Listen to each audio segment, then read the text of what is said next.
Welcome to Northbound Alaska, the Trucking Files, a podcast where we talk to haul road drivers, both past and present, to carry on the knowledge and experience of one of the toughest roads on Earth. On this episode, Aaron and Nathan sit down with Jack Bender, Steve Willford, and J.D. Ward. All three of these guys work together at Alaska West Express, specializing in heavy haul, and learn not only to survive, but thrive on the haul road. You want to do this thing? Yeah, let's do it. I gotta work. Aaron's got to go to work. I gotta try to get to Prudhoe tonight. It's kind of cool. We brought these guys in here, these veterans that have been out here for a long time, and got Jack Bender and JD Ward and Steve Willford. Yep. Okay. I think I got those all right. Good. You guys have been up here for a long time. Why don't we start with you, Steve? How did you come to Alaska? Were you born up here? Well, no. I came up. My parents moved us up in 1970, and my dad was, we were from northern Idaho, and back in the day, it was pretty challenging to make a living in the logging industry. But it happened that guy he drove for with the logging trucks in Sandpoint, Idaho, came up, and they brought a couple trucks up to go on the actual ice road, the Hickle Highway back in the day, and my dad had always wanted to go to Alaska, so he came up and did that for, I want to say 68, but I'm not exactly sure. 68. We moved up in 70, and I know that I think he did a couple of winters, taking trips to Prudhoe over the Hickle Highway. So when he decided we were going to stay, then he moved the family up, and we arrived in September 1970. Okay. Yeah. Was that tough for you going from Idaho to Alaska, or were you excited about that? Oh yeah, it was. It wasn't it was different. We were obviously going to go wherever we needed to go, but we had a small farm in the Sandpoint area, and no, it was all just an adventure, and just getting up here was an adventure, and it seemed like once we got here, it snowed and kept on snowing ever since. During that winter, I mean. But yeah. That was. We'd had some pretty hard winters in northern Idaho too, so it wasn't anything brand new.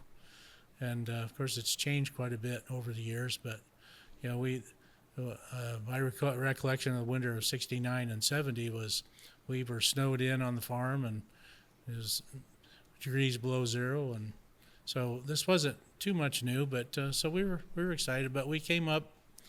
The interesting thing was I'm not sure how my mom and dad let us live all the way up here, to be honest. My younger sister and we came up. My dad bought a half-ton Ford pickup and put plywood sides on the pickup and closed that in, and had a homemade trailer, dual axle trailer with plywood all around it and everything thrown in that. And it was my dad, my mom, my younger sister, and a dog, a small dog, and a cat. And up the highway we went. Were you living in the back of the pickup like that, or just had your stuff in there? There was they were moving everything, Oh. so there were a lot of everybody, all of our belongings, and so it was a load, and so we drug tail all the way up to Alaska. Was that pretty memorable for you back then?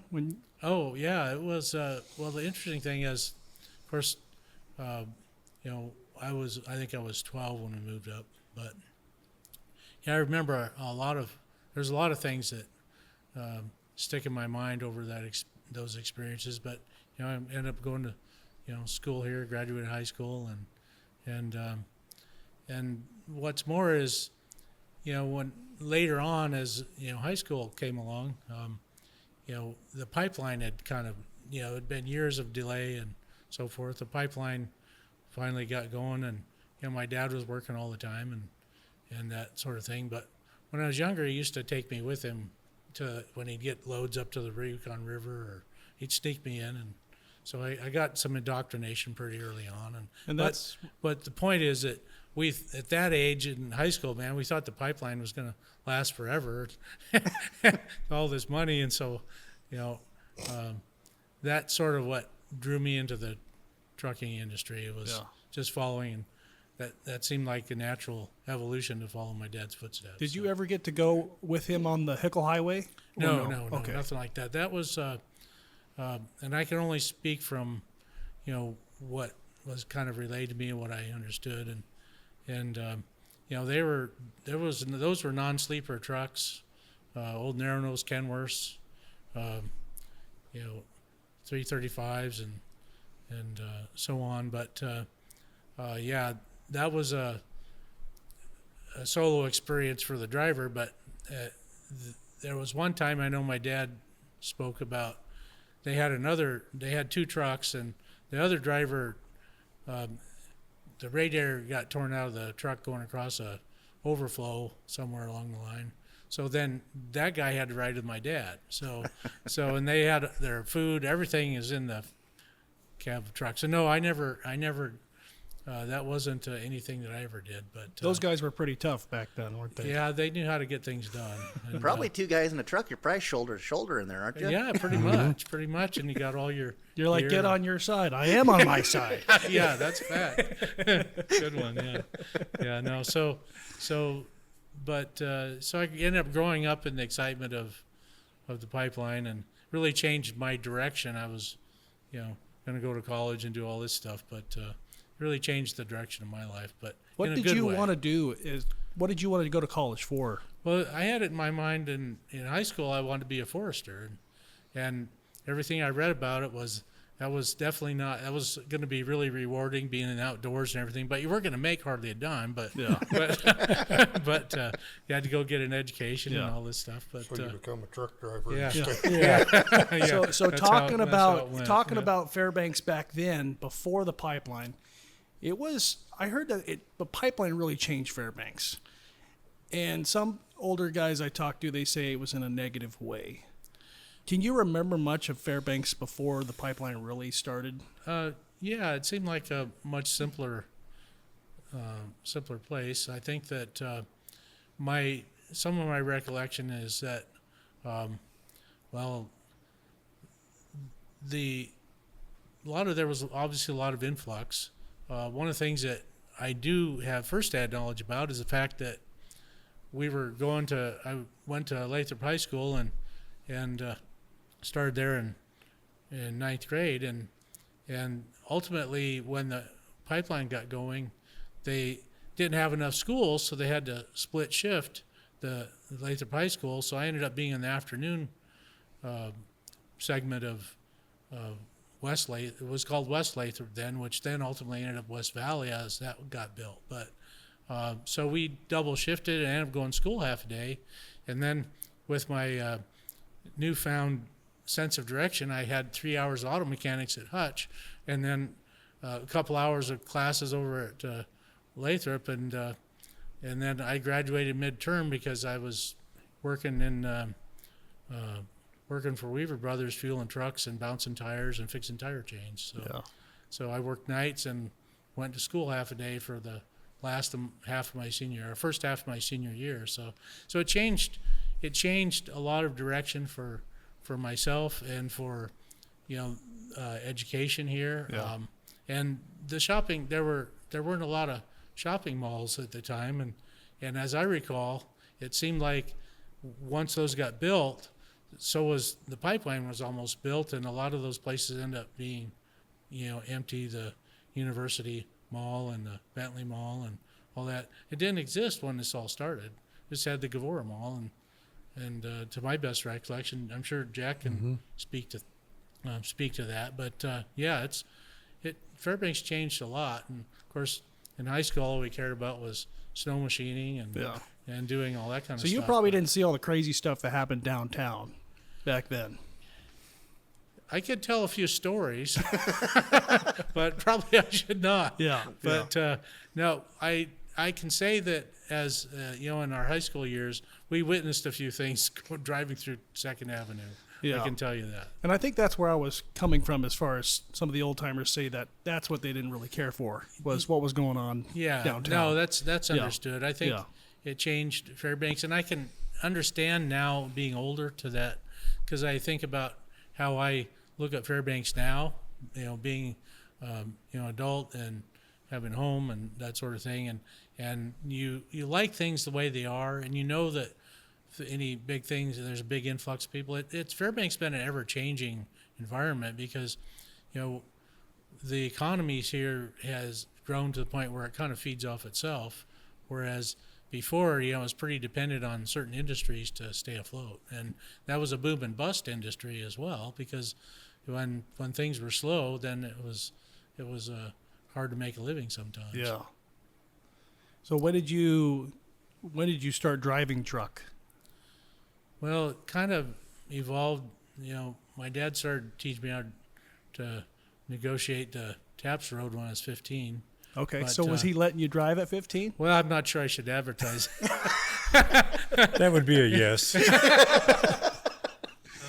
So in any case, that was the fortunate part about it, is that, there was still that, nowadays I don't know how many young people get to ride with their dads or that sort of thing, get that kind of experience. But fortunately, I did, and so I guess for whatever detriment that had, hopefully somewhere it contributed to my being able to, pay it forward. So. And that must have been something. The old Taps, narrow, lane and a half wide. Yeah. I mean, yeah, that was a little more challenging, and I think most of all it was a white knuckle treatment from my dad. So I had the good part of it. yeah. Ignorance is bliss, How about Happy Man? Happy Man, yeah, the old Happy Man. That was different. At that time there was set places where and we were usually running back empty or something like that with a tank truck and trailer. But there's a lot of, when you go think back about all of the Live and Good Road, when it was just a narrow path up to Live and Good, and the Taps Road with the hills. But through the years, I've had my own experiences on Happy Man. So Yeah. We'll come back to that. Okay. JD, let's talk to you for a minute here. So, where'd you come from? Montana, Montana. What part?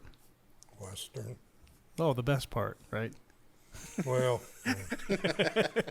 So what did you do growing up? Let me guess. Did you grow up in a logging family or a ranching family? my dad had a ranch, Victor, Montana.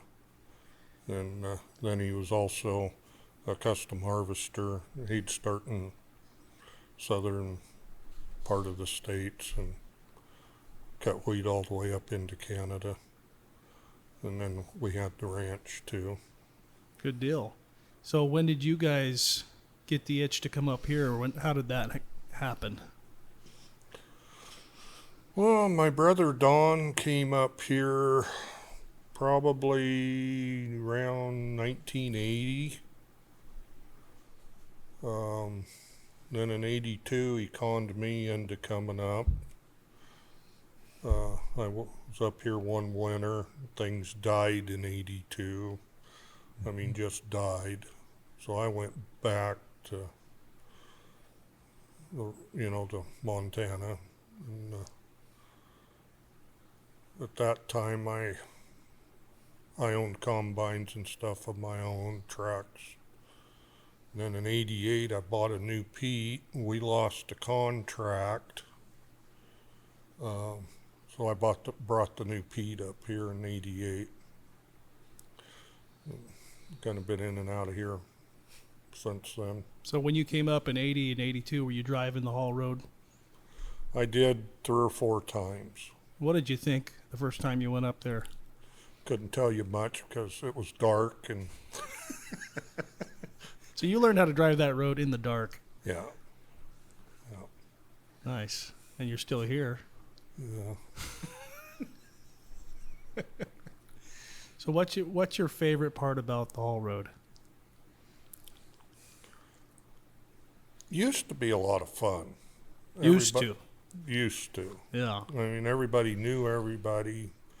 You didn't have to worry about most of the other guys because, you know, if you did something wrong, you took the ditch instead of involving anybody else in your issue. Yeah. That was just kind of an unwritten rule, you know. And it was a lot of fun. We had a lot of fun. I can remember one time I come up on Cliff Hendrickson at the bottom of the shelf, and he was asleep, and I was supposed to wake him up so we could go to Coldfoot and have breakfast. So I unhooked his trailer, put dummy glad hands on his airlines, and pulled up beside him and honked my horn and said, "The last one to Coldfoot's got a buy." And he drove out from under his trailer. Huh? Then he come back to town and cut his fifth wheel trip off and put a little hook in it so he couldn't. So were you guys constantly picking on each other, or Quite a bit. Yeah. what did he say after that? Do you remember? I don't remember, but he was. You were probably laughing too hard, huh? Yeah. Cliff would lay for you though too, and he'd do his best to get back. You had to be looking over your shoulder all the time after All that. the time. Yeah. Yeah, he loved to play jokes on guys. Seemed like JD was kind of known for that too. Oh yeah. Seemed like he had a nickname. I was trying to remember what that was. But He's just a fun-loving guy. So where do you guys remember meeting each other? You know, it's a funny thing because I learned in later years Steve was working in the shop over at Weaver Brothers when I drove there, but I Really? knew his dad pretty well. Really? But, you know, I never paid attention to who was fixing tire chains or fueling trucks at all. And at the time I worked there, we were hot seating trucks, so you never knew what truck you were going to get. You better have all your stuff in one toolbox and one little duffel bag, and you just jump from one truck to another. Everybody hated that, but that's just the way we did it. Yeah. Somewhere along in there was Steve, but our paths never crossed. And then as I recall, I kind of got aware of you when you and your dad had those Kenworths, and that was when I first kind of knew about you. Then, Yeah, late 70s, early 80s Yeah. probably, yeah. yeah, I remember the trucks very well. Yeah. In fact, I had looked at one of them, and thought about buying it, and didn't. But yeah, so it just kind of evolved, and then And I don't and really remember. I knew more probably of your dad from him working with my dad than anything, and I'm sure you did. I remember feeling his truck and that sort of thing. And incidentally, you guys are probably aware, but back then, the terminal for Weaver Brothers was over where the DMV's at now. Mhm. And I remember thinking back, that all seemed like such a big place then. And it just looks so little now. I look at that area Before now. the strip mall and everything was there? Yeah. Wow. And then they had a shop across the street there where they worked on, I think, transmissions and engines and stuff like that. Over there by Chowder House? Kinda Yeah, back on that yeah. side, yes. Okay. Yeah. Different But times. anyway, but not to veer too far away, but in any case, I remember and being around that, all of the guys that I think kind of, paved the way. There was a lot of people come along that weren't experienced then too, but there was I feel like I mentioned Jack the other day. There was a core group of guys there that were really pretty adept at getting things done, and they kind of I think it was the fortitude of those guys that kind of laid the groundwork for what things are today. Yeah. Can you pull that microphone just a little bit further? You don't have to pull up to it. Just pull it this way towards your. There you go. There you go. Yeah, okay. That's a lot better. Yeah, sure. Good deal. Aaron, do you have any stories about these characters?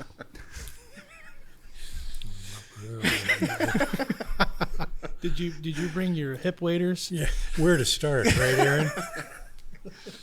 I've got a lot of stories because it's like remember JD. It seemed like that Peterbilt was red, and that probably was. Almost the same color as that truck Yep. right there. I remember one time we were at Hilltop, and you'd lost your rear end, and I remember Dad was going to make sure you made it back to town, made it back to the shop. And I think about it now, I felt like we were saving the day, getting you from Hilltop to the shop. But I remember getting you to your shop down there, and we just followed you to town, and we're out there talking. It's like, man, we're the heroes. But I don't know if Dad was teaching me something with that, just no man left behind kind of thing, or what that was. But man, everybody knew everybody back then, and everybody. I don't remember where you were working. I don't remember where Dad was working, but it was like Alaska West. Yeah, We were both there. yeah, no, I've got a lot of memories. Some I don't know if I want to repeat, but because there's been a lot of pranks played, and Well, if it'll help somebody, learn something. Always checking your fifth wheel. That's a good one. Yeah, Good point. very wise. I do that now. Anytime after I sleep anymore, it's like you don't know who's up here, who's gonna be. It might be a little bit more serious and not fun and games. Was that happening more during the pipeline, Jack, or any of you guys? Do you remember weird stuff like that happening when? I don't. I think no. I don't remember that there was a lot of that happening. There might have been that I was just oblivious to. I never had any of those tricks played on me. You can slam it, Alan. There you go. And if guys were doing things like what JD was talking about, it was harmless. Okay, so you Yeah. drive out from under your trailer that's already dollied off, and Yeah. it's not like it. Yeah, dropped so it's on like the ground We, or- we didn't do it deliberately to tear stuff up. We Yeah. were just pranking them. yeah, And the just landing kind gear of- was down, obviously. So it's I cranked the landing gear. Yeah. Okay. So it was harmless stuff. Yeah, yeah. It wasn't damaging stuff. There's issues up there now where somebody was cutting somebody's airlines on a Canadian truck and cutting people's straps off of broke down loads, and they're just getting to be some mischief that never happened before. The bad stuff started happening in that Teamster strike in '81, and Steve, you and I have talked about that a little bit, but Yeah. that got pretty ugly then because a lot of guys came up. There was already, like during the pipeline, there was a high percentage of loggers, like Steve's dad, that came up here, and I can think of quite a list of guys that worked at Weaver's, for example, that I knew that had been loggers from the Northwest, and it wasn't too much of a transition for them to come up here, and they had dealt with a lot of severe conditions, bad roads and stuff like that. And then there was another handful of the guys that had been there longer, some of whom had been trucking in Alaska, going back into some of them have been over the Alcan Highway when it was first built and stuff. So pretty interesting history with a lot of those guys. I think that's kind of the group that Steve has been referring to. Yeah. And it was an interesting group of guys, really. Then that kind of evolved. And, we had another group of loggers that came up then during that strike. There again, kind of a list of them I can think Yeah. of. It kind of it was a changing environment, and It was. to a whole different,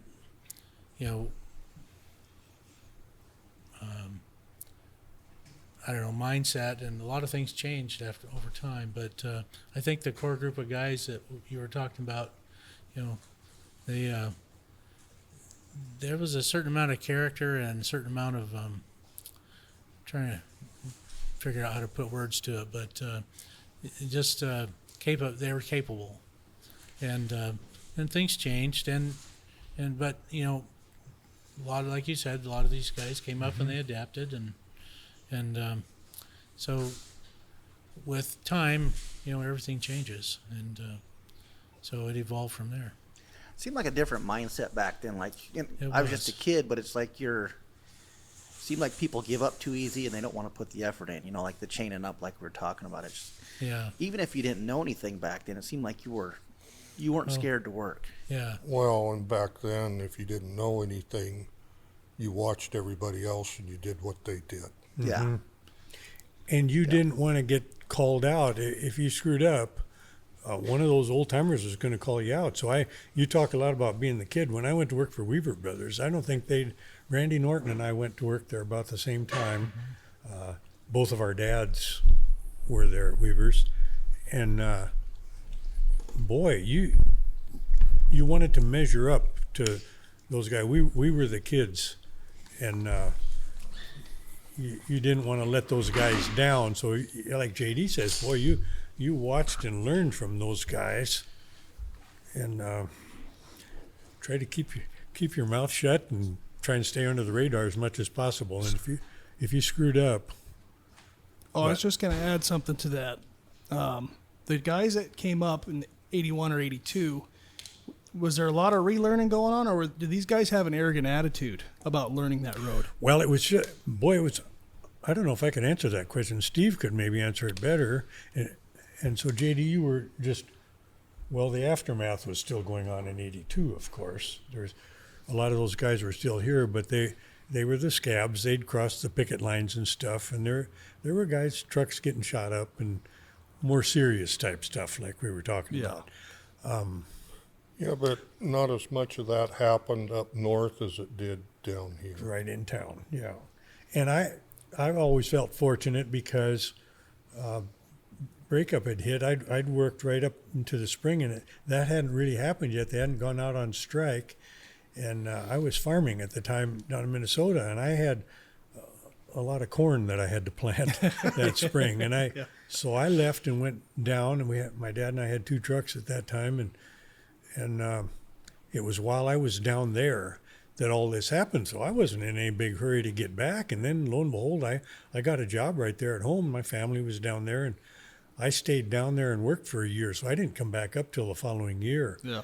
And I was kind of glad I missed out on all that because I had truck payments to make, and we were fortunate enough to get drivers on them and kept them working. But boy, I would have had to cross the picket line probably because I couldn't afford to. So you had trucks up here and drivers in them up here? Mm-hmm. Oh. Yeah, Cliff Hendrickson ended up buying that Pete that we had. It's still parked out behind Casey and Baird's shop out there. And then we had a blue cab over Kenworth, almost like the one that your dad and your uncle bought from Joe Conlon. It looked just like that one. That truck ended up back in North Dakota. But like talking about like the Johnson brothers, right? That generation. Those guys were pretty hard on you guys too, right? When you guys first started driving up there, you say? Well, yeah, they wouldn't cut you much slack. What are you doing it that way for? And yeah, I just remember. You need to be doing this. And they were saying you weren't the freighter like your father was, right? That's what Johnny Johnson told me that. I don't know how many times he said, "You'll never be the freighter that your dad is." And that must have been agreed tough, with huh? him. You're probably right. I think one of my biggest teachers was Jim Groves. There's another one. Boy, he'd get in your face over nothing at all. What was he like? He was probably one of the nicest, most helpful guys you'd want to know, but he was rough, firm, and, well, one time down there in Valdez, we used to load pipe in Valdez off the ship. I don't remember now, Terry Dunn or who it was backing onto the dock and caught his bumper on the front dock, on the guardrail. And I popped off something, just being smart, and I said, boy, somebody's going to have to back my truck up on that dock for me. I don't know if I can do it. And Jim Groves goes, son, you better learn how to back up here. You come off Adigan backwards, you better know how to do it. Of course, me being me, I go, Mr. Groves, if my truck goes off Adigan backwards, it's doing it without me. I ain't gonna do it. And he probably laughed in spite of himself, huh? Jim was a good guy. Well, how was his voice? Did he have a deep voice or a rough voice? Or? Yeah, kind of growly. Yeah. Kind of growly. Because a lot of those guys all smoke cigarettes probably and chew tobacco pretty. No. No. I don't recall that he did. No. No. I remember he bought a kit international. He was building that kit. And he had Carlos build him an aluminum headache rack. You might remember this. I do sort of vaguely. I hadn't thought of that. And Jim was I was in the shop with Jim. And Jim comes running in the shop one day. He goes, "Where's my pickup?"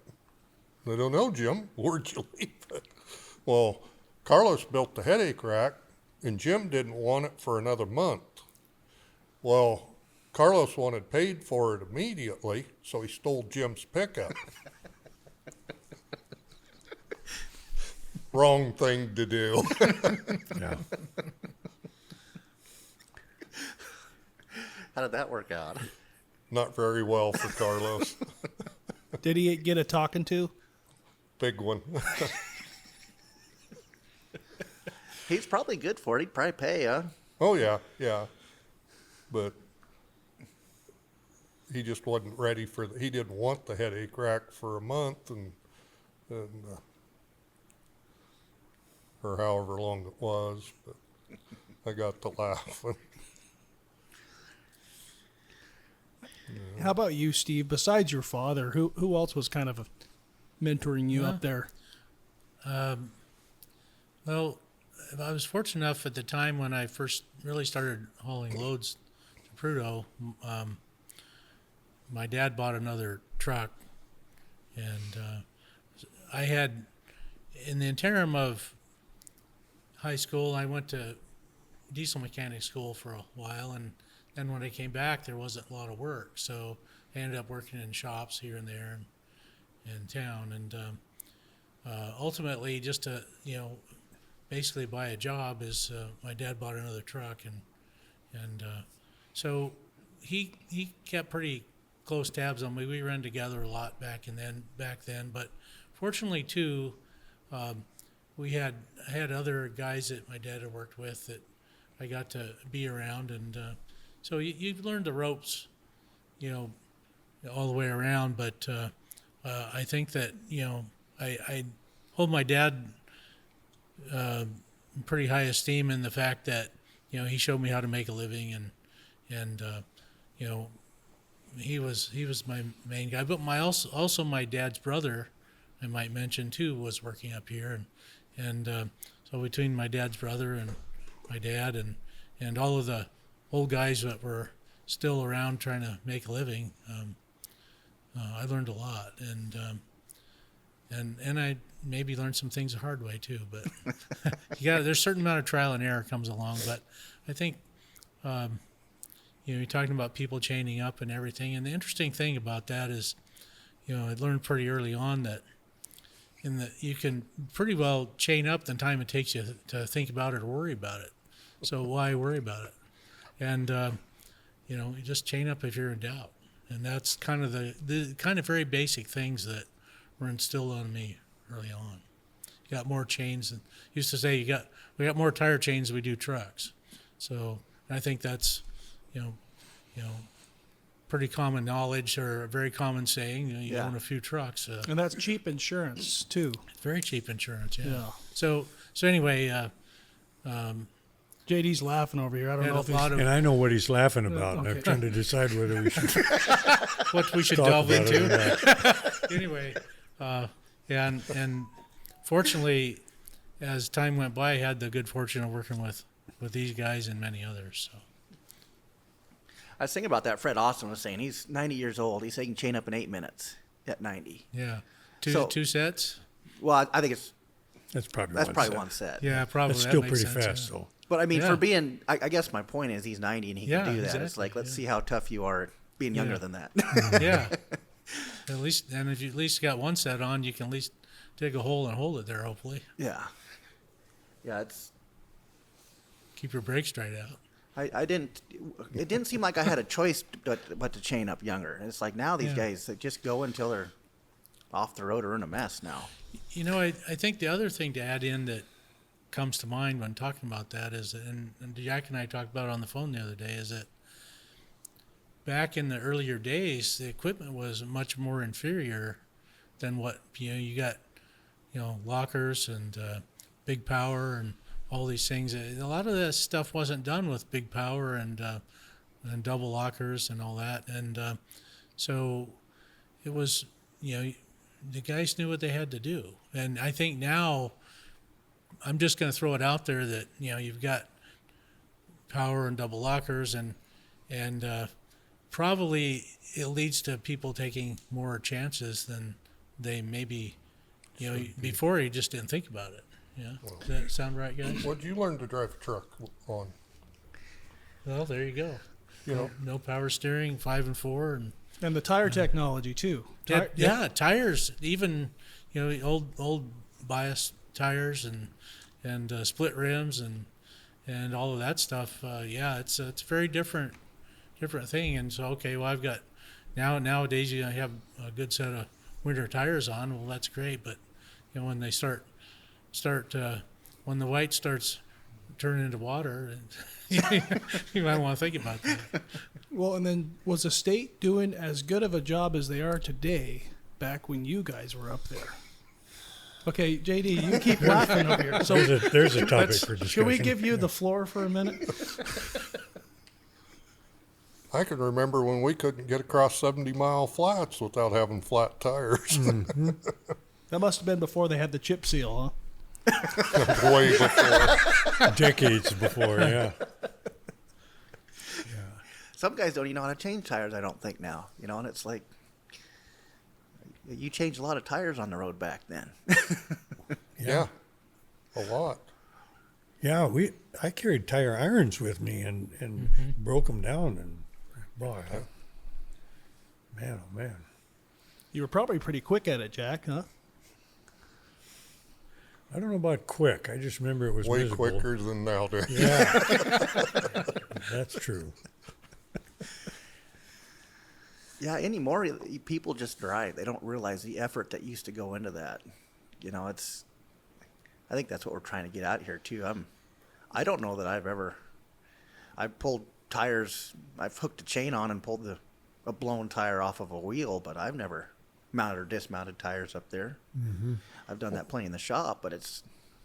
Well, and you look at the horsepower from back then to today. We had 3408 cats, we had KTs, but the torque, 3408 cat, your torque and your horsepower from the factory, it was only 450 horse. Mm-hmm. We thought that was big power, though. Yeah.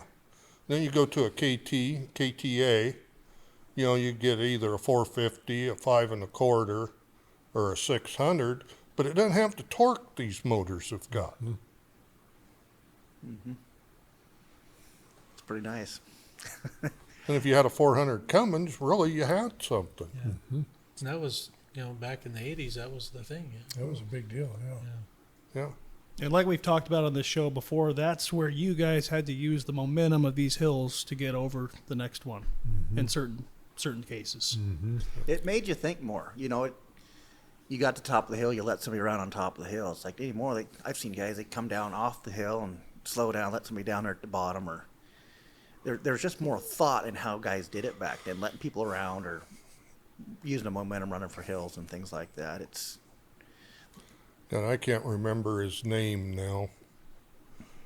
You guys might. There was a guy that had Kenworth. He lived over there kind of across the street or close to where that tent deal is on Van Horn. He had a Kenworth that had a 350 Cummins in it that he was still driving when the first electronic cat came out. And that's what he ran the road in, was that 350 Cummins. What it was turned to, I have no idea, but you never seen him in trouble. God, I can't remember that guy's name. I'm trying to place who you were talking about. He lived on Van Horn? Yeah, it looked like in that big duplex. Sometimes the truck set out in front there. Oh, thinking about Bo Peep. No, No, not him. because he rebuilt his International. This was a Kenworth. Kenworth, okay. There was a Gary. I remember Gary's last name, but that was more in the 80s, but I don't think that was him. I'm stumped a little bit on who that Yeah, would I'd be. have to think about that for a little bit. What Well, color I was do it? too. I can't remember. Do you remember his the name. color? These guys have probably got a picture of the truck. Yeah, that's why I was asking, because maybe we got a picture of it. So the older technology, it just keep going and going.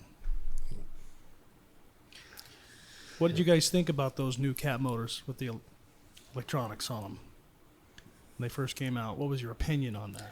You know, I was working for MI Drilling Fluids. It was MI Drilling Fluids then. And Jack Allen and I got each got a new Pete.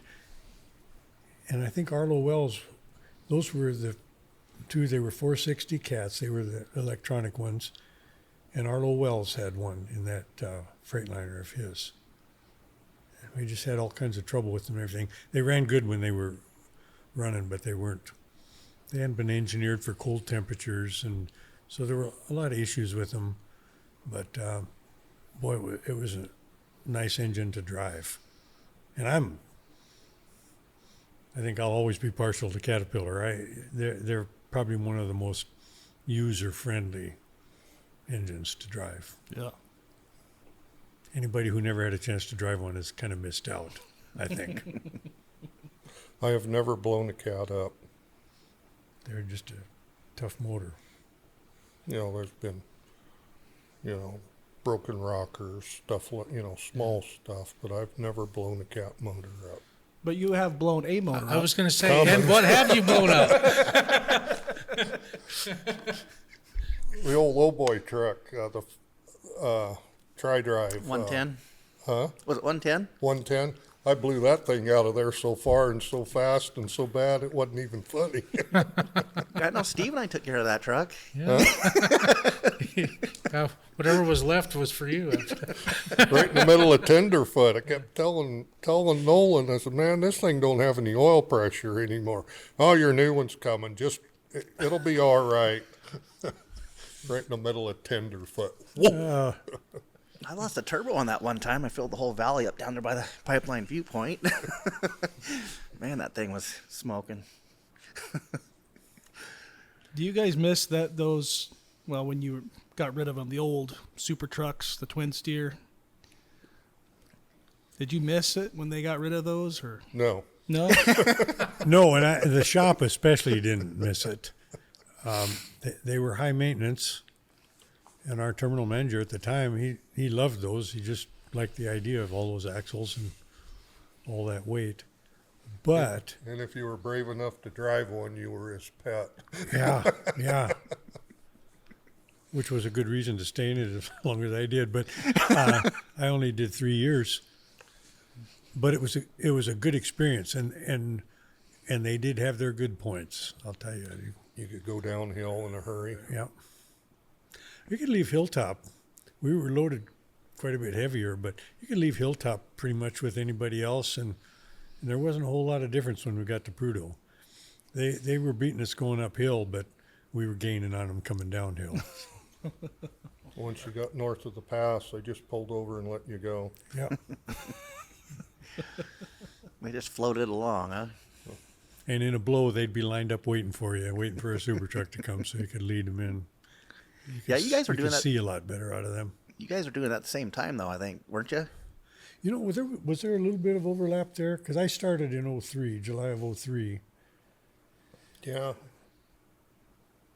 I was late coming to Alaska West. These guys had been there for a long time at that point. I should have been years before, but I wasn't smart enough to come over there. So did you get along with these guys when you first met them over there, or was it? Oh, yeah, it was hard not to.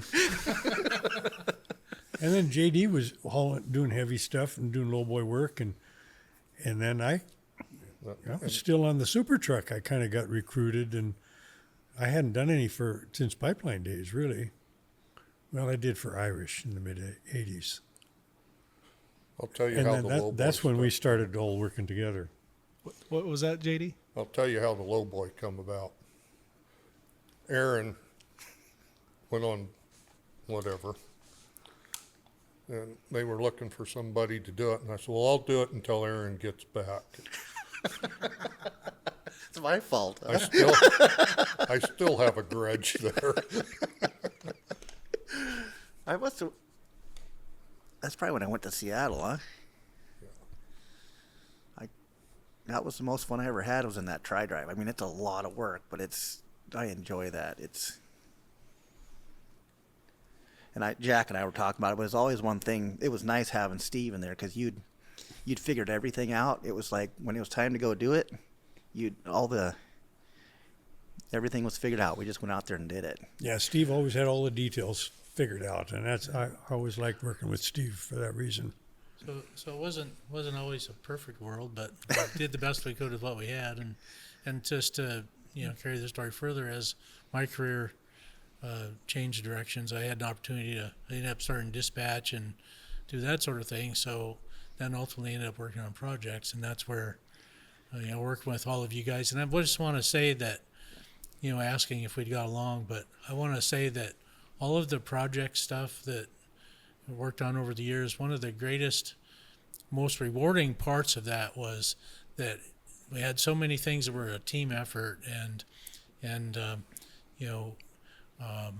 everybody had their responsibilities, and it wasn't always easy, and maybe we didn't always see eye to eye, but most of the time we pulled together and got a lot of things done that, as a group, that it just was a pleasure and rewarding over the years to do that, and I so much appreciate knowing that, looking back now, that I had the good fortune working with a lot of really good people. So it does help when you're a team like that and they're making work together to make it happen. Well, and even more fortunate for me, all of the guys we had back then, we had a fairly large group of drivers we worked with that had 30 or 25, 30, 40 years of experience, some of them, and these guys included, and that without that, my job would have been way harder, and so I'm just grateful that I got to work with all of the guys that we had at the time. And I was just a punk kid back then trying to learn from you guys. I think Steve nodded yes, definitely. No, I didn't mean it that way. Let me just put it this way: you worked your way up through the ranks, and you survived your experiences, and you grew immensely because of it. So you don't have anything to apologize for. And that's just because we picked on you. Yeah, if nobody's picking on you, that's because they liked you. you had to get tough or die, one or the other. Yeah, Huh? what doesn't kill you makes you stronger. Huh? Yeah. So talk about, was it JD that took you up there the first time you guys had to pick something up with the lowboy in the Jeep? The first push truck load that I had. You talked about it in a previous episode. I'm trying to remember which one that was, I think but that was Scotty Vaughn. or no, it was Scott. Was Yeah. it Scotty? Okay. I remember the first time I pushed, Steve was still in the tri-drive, and I was pushing you. And I was in 77 with the 5-axle flatbed. And I remember getting in the taps over about 13 Mile, and you took off and left me. It's like, wait for the push truck. I did. That sounds unlike me, but I was kind of Well, crotchety sometimes. Well, that Cummins, man, that thing, when it started picking it up, you would run off, and I couldn't keep up. That Cummins would flat pick it up quick, but Well, the good thing about that, Aaron, is that you always know that whoever you're pushing is you'll find them eventually, and they'll be very glad to see you when you are there. Yeah, that's true. I remember we got to the river there, and it was like, this is my first trip. I'm still learning how to do this, and it's like, well, you made some kind of comment like I was picking it up really fast.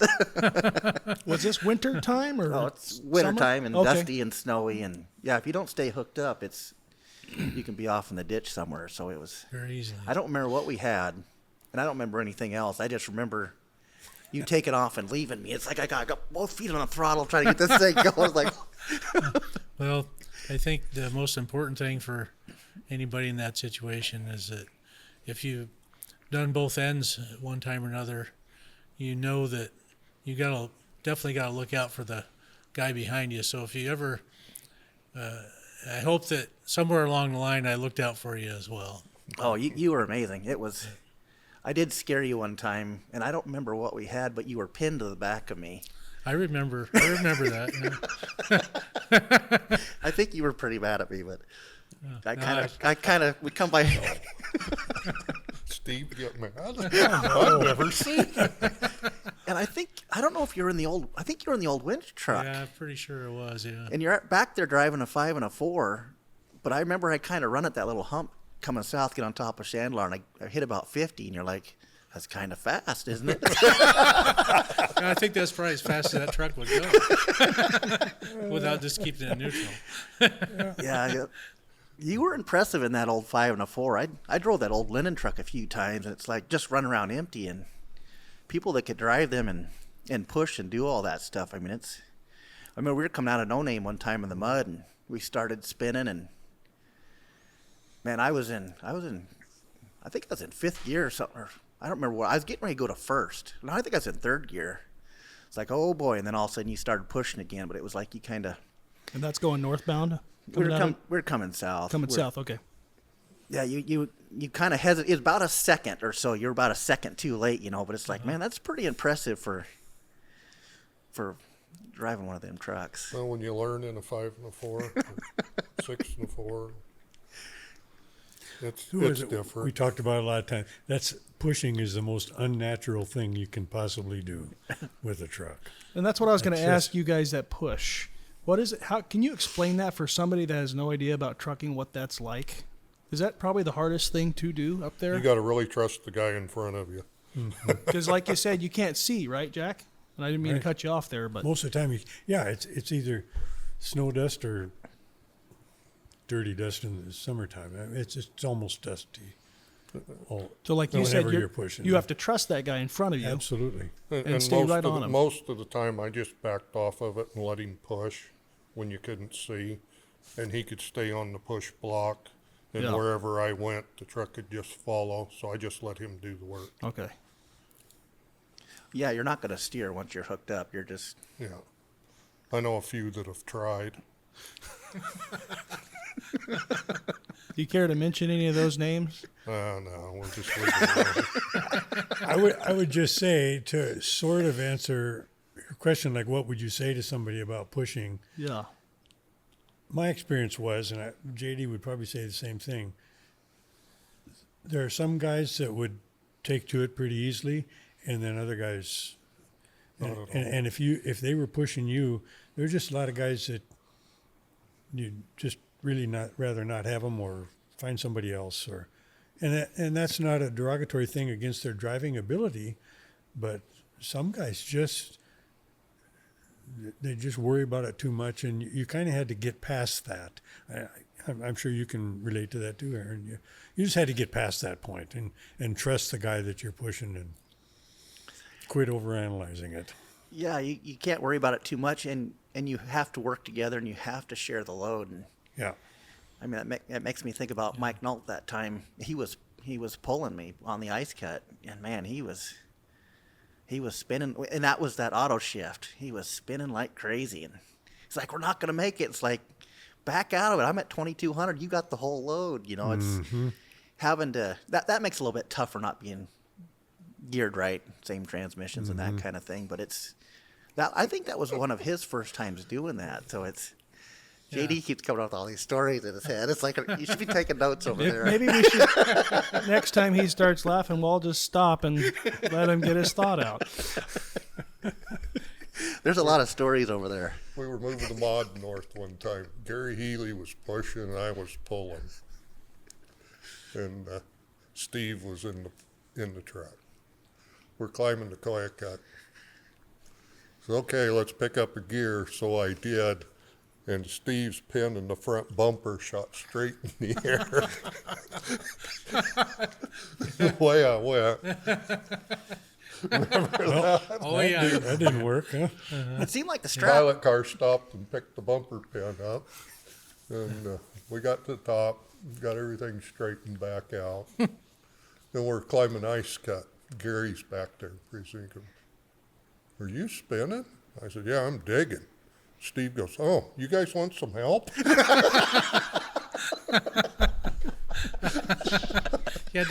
had to keep the humor going. You had to keep the morale up a little bit once in a while.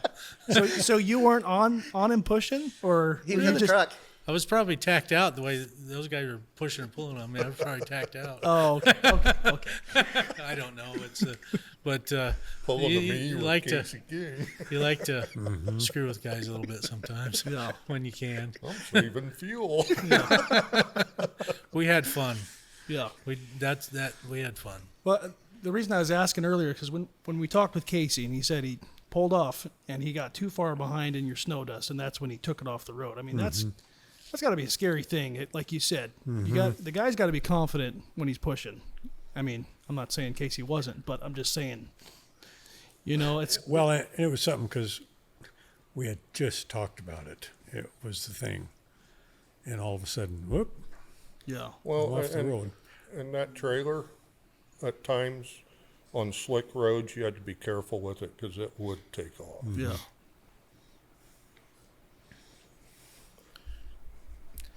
I was thinking back about, we were talking about push trucking and so forth, and there were several times when, for the most part, we adapted a bump and run system with a bumper on the rear truck. You weren't attached, but I think with that old winch truck, I was attached. I always thought if you trusted the guy ahead of you, that was always the nicest way because you didn't have to worry about keeping up or any of that other stuff anymore. But you have to really believe in the guy that's ahead of you. And so, yeah, been pinned on a couple of times, and it, with an old 5-4 and all that stuff works out pretty nicely because then you don't have to steer or anything. You can just two-handed if whatever you want to do, But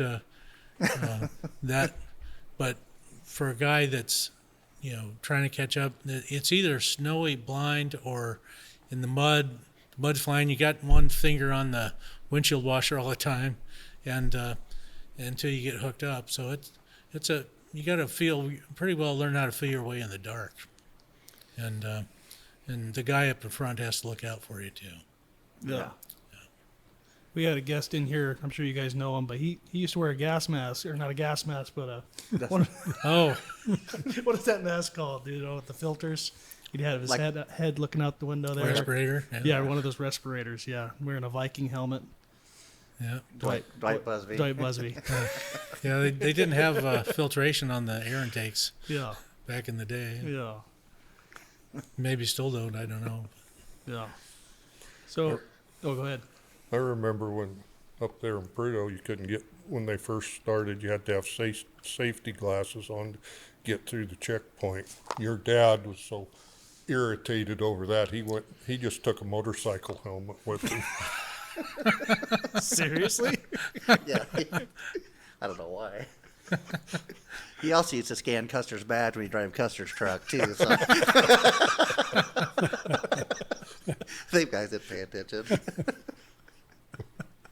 Probably should have said that. Hey, I think it's been 20-something years, right? Custer's on vacation, but he's still badged in the Prudhoe.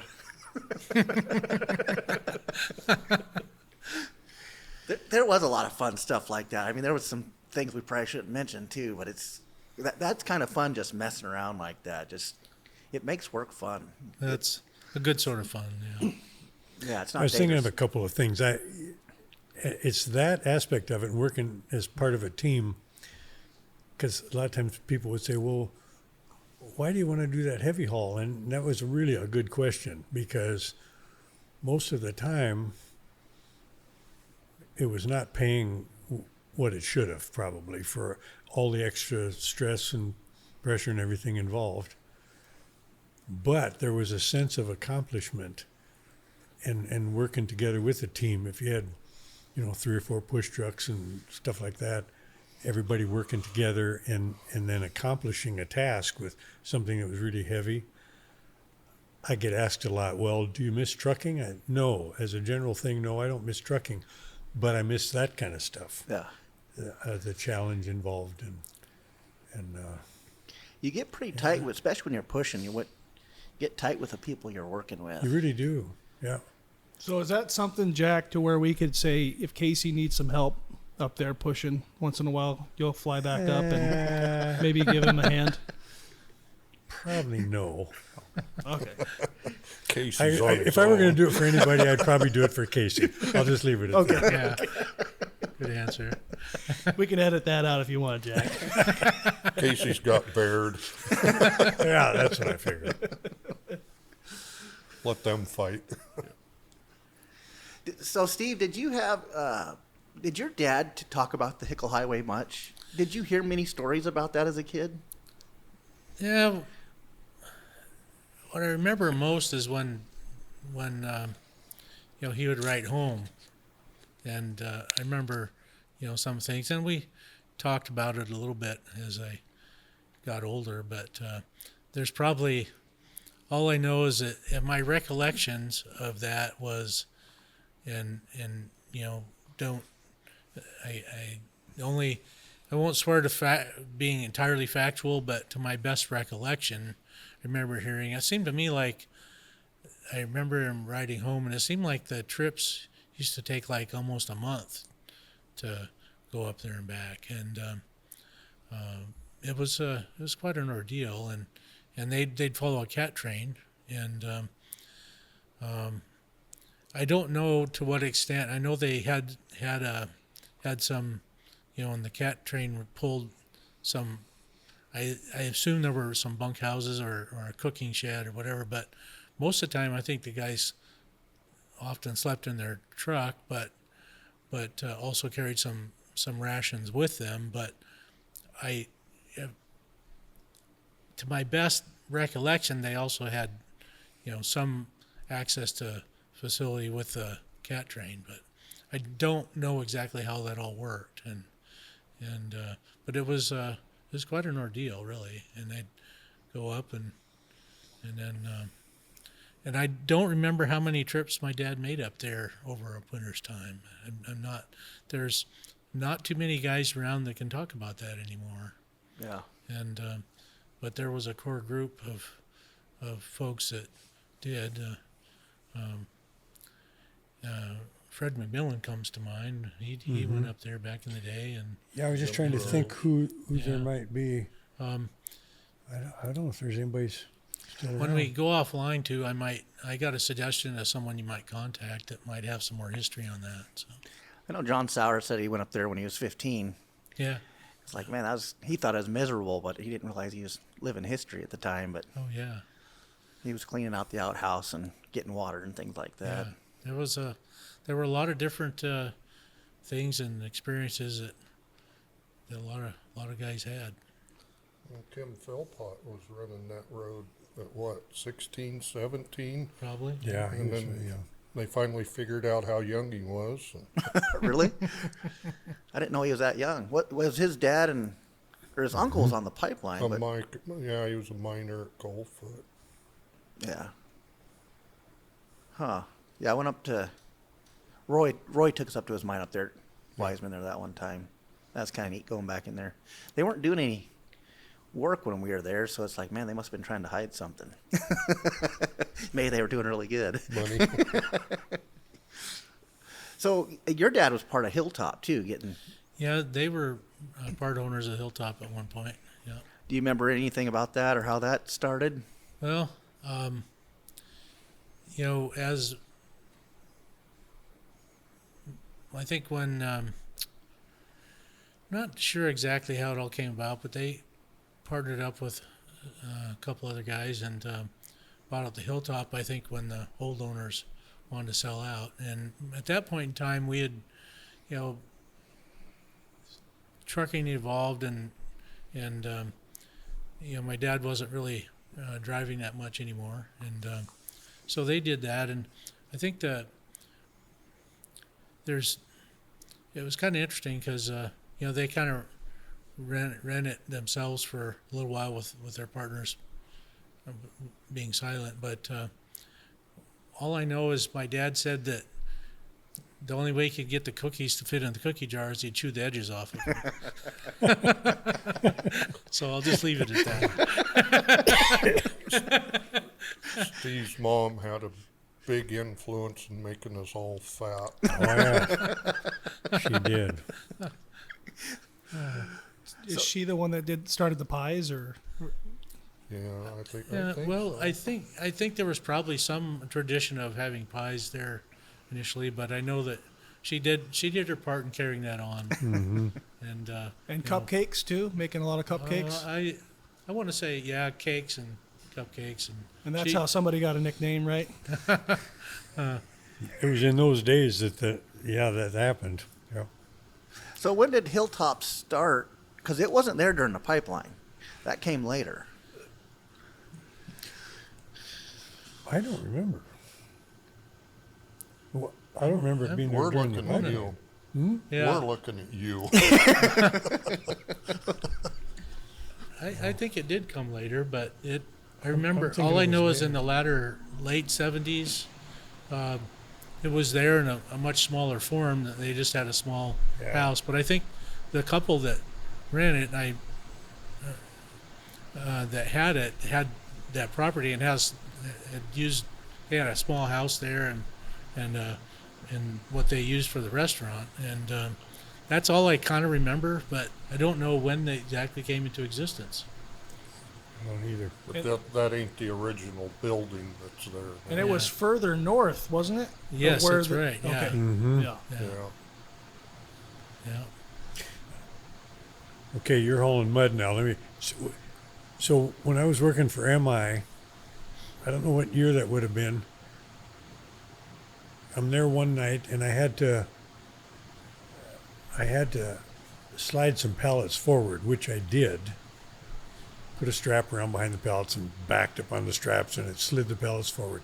But it was snowing, and we had Visqueen over the bar. It was palletized bar and I had all my gear on, and for whatever reason, I leaned over the top, kind of laid on top of the pallets, and there was a little bit of snow on, and I just started sliding. Well, I was pretty close to the old restaurant there,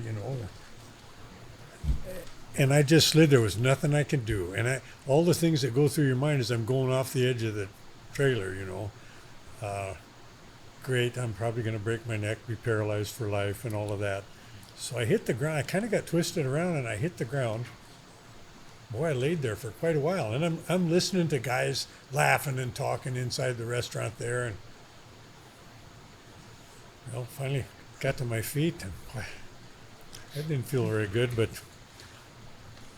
if you're ever up on top of your load, on top of that plastic, boy, be careful. That plastic gets slick in the cold. It gets really slick. Yeah, that was nasty. You want to take a quick break? Or take a quick break? And we were tired. Oh, totally. Wore out. And we're just coming up. We just started coming out of the flats there at Paris Park and headed up that first little hump. Ain't even that much of a hump there, And nobody's talking. No, and usually they're going, what gear do we want to be in on this hill? I mean, that was the question on every hill. And we're rolling along there, and I'm just sitting there, and I'm going, looking at the hill, and nobody's saying anything.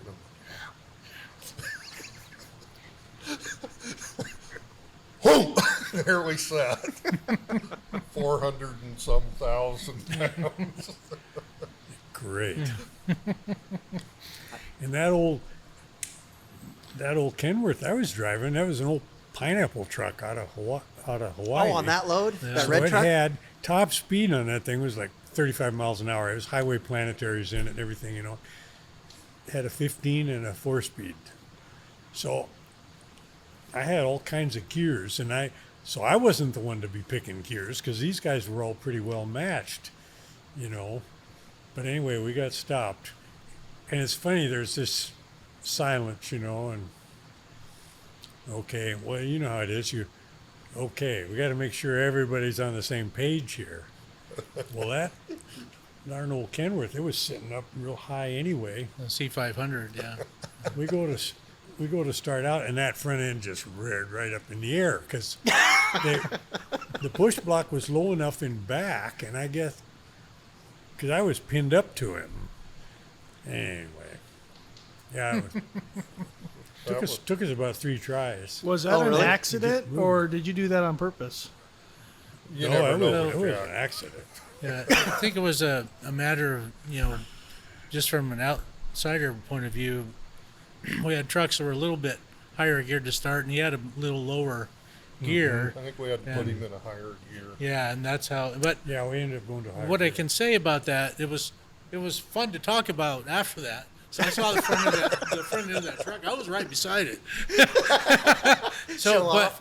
but I think that what was really interesting about that is that, and what I may not have said it at the time, but what I after you just let the guys figure things out, and because every one of the guys had so many years of experience, pretty soon, they figured out just exactly what to do and got started without any troubles. But having that kind of experience, all together, it just, to me, that was the most phenomenal thing.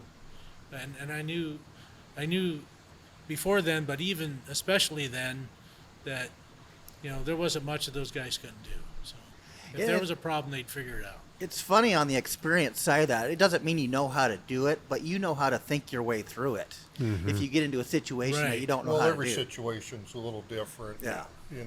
Well, and to add to that, each person has a different, everybody might have a different type of experience or different experiences than the other guy, but then when you put it all together, it's pretty hard to beat. That's what makes a great team. Exactly. Yeah, definitely. And we were pulling the kayak at that time, and Brian comes on the radio. How do you figure out what gear we all need to be in? I just kind of went, huh?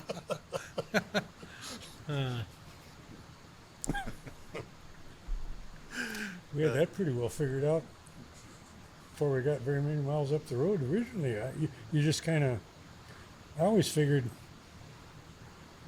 by the time I got to Live and Good, I knew, regardless of what the load was, Right. I knew what gear I better be in for 1 mile and 2.5. Yeah. And They were going to be at least another gear lower. yeah, we were a lot heavier then, but still. And if you know the weight, what you weigh, and you know what the push trucks weigh, you can take all that weight, add it together, and then divide it and say, okay, what would I pull this hill in? And go a gear lower. Mm-hmm.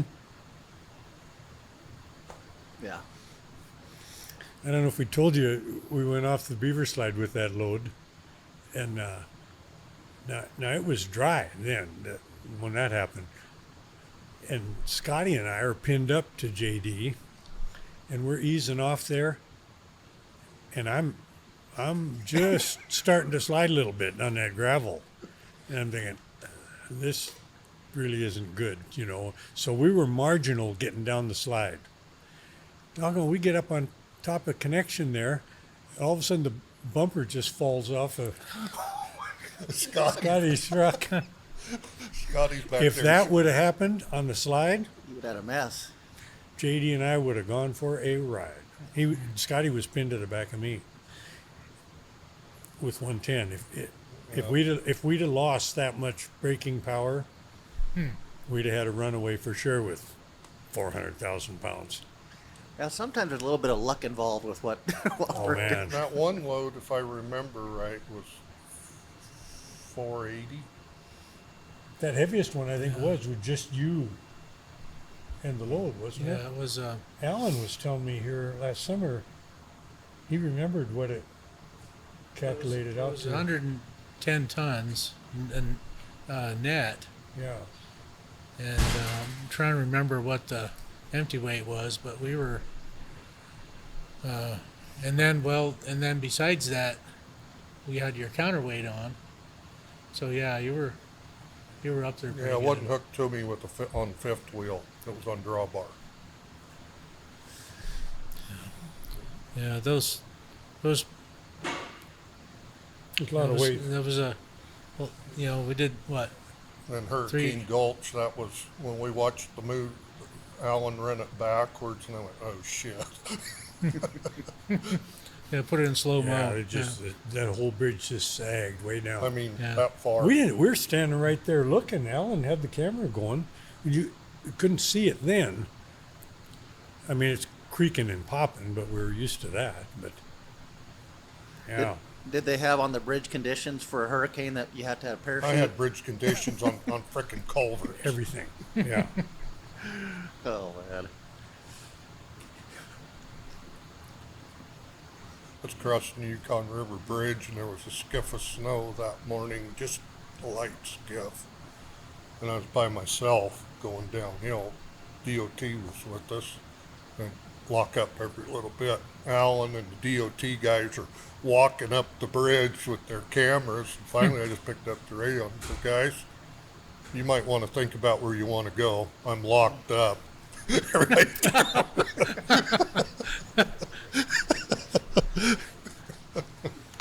Yeah, and I don't know if you ever saw that rigging, Aaron, but the best way to describe it's like 4 farm wagons basically underneath there and all hitched up and yeah, he was just towing it. It was on a tow bar. There was Just like a hay wagon. yeah, just like 4 hay wagons under there. I've never been With involved in that. I was eveners and everything on them. feeling like I And it was was missing out. 18 feet across the tires, So there's places on that road like going through the You taps. had to be I just sat there, just like this, watching my trailer tires, because I was running the shoulders of the road on both sides. That's kind of, it's almost like them rig moves in Prudhoe where they're watching, make sure they don't go off the edge. yeah, that was some tricky stuff. Is that ideal? It's probably not ideal, but is that, I don't know the right word, but I guess it worked, didn't it? Well, with that rigging, we could come up the Parks Highway. Without that, Oh, they wouldn't let you? yeah, We had modules that Carlisle couldn't haul, and we hauled them to Fox, unloaded them, and Carlisle reloaded them, and we went back to Anchorage. to get more. Oh, And I just to say, part of it was there was a certain number of modules that had to be up at a certain deadline, and there just wasn't enough equipment around to make that deadline, and so then that's where we were called to go to action and see if we could come up with something to make work. Plus, that one ended up being a bit weight above what they were approving, oh. and our lightweight on equipment was lower.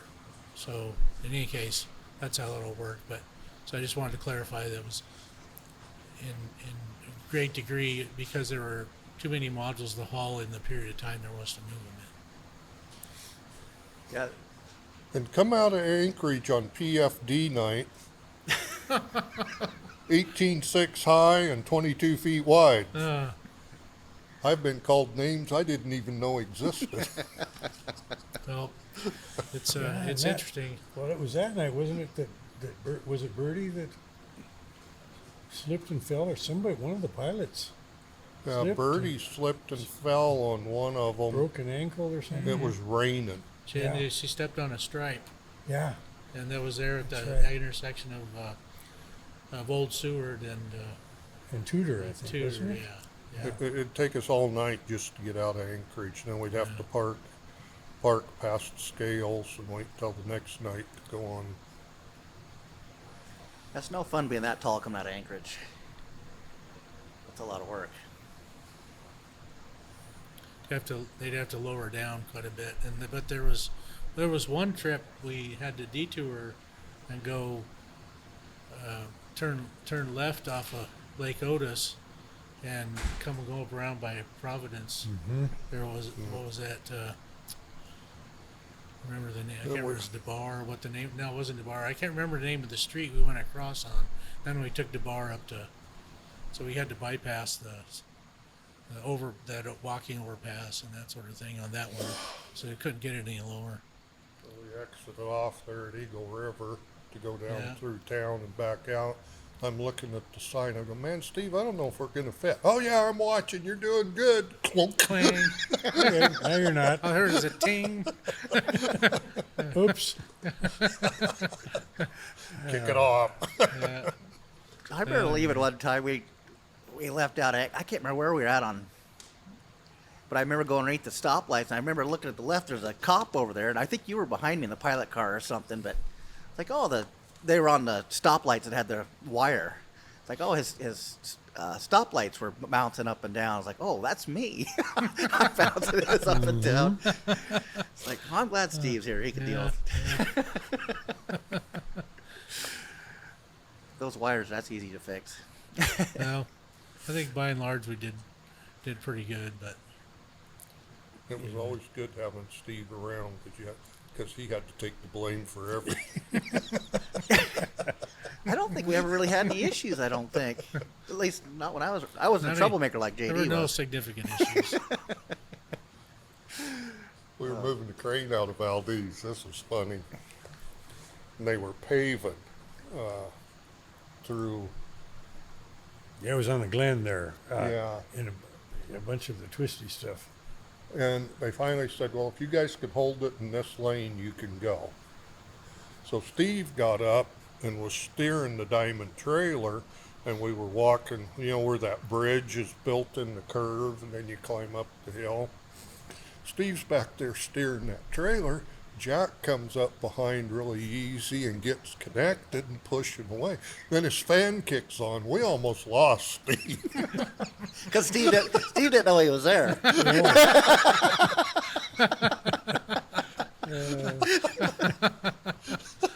Oh man. Yeah. Were you laughing, Jack? It was kind of funny. I had a front row seat on that. Yeah, it's Amazing how much noise those fans can startled make. him. I didn't even get to see it. Well, there'd been, as you well know, there'd been a lot of issues about pushing too hard on that diamond, and so I was just determined Well, we figured I it was out. going to be really careful. So for people that don't know, what is this trailer you're talking about? You got somebody that can steer in the back, or Back Yeah. Aaron was the first one that ever pulled it. Yeah. I was the first one to break it.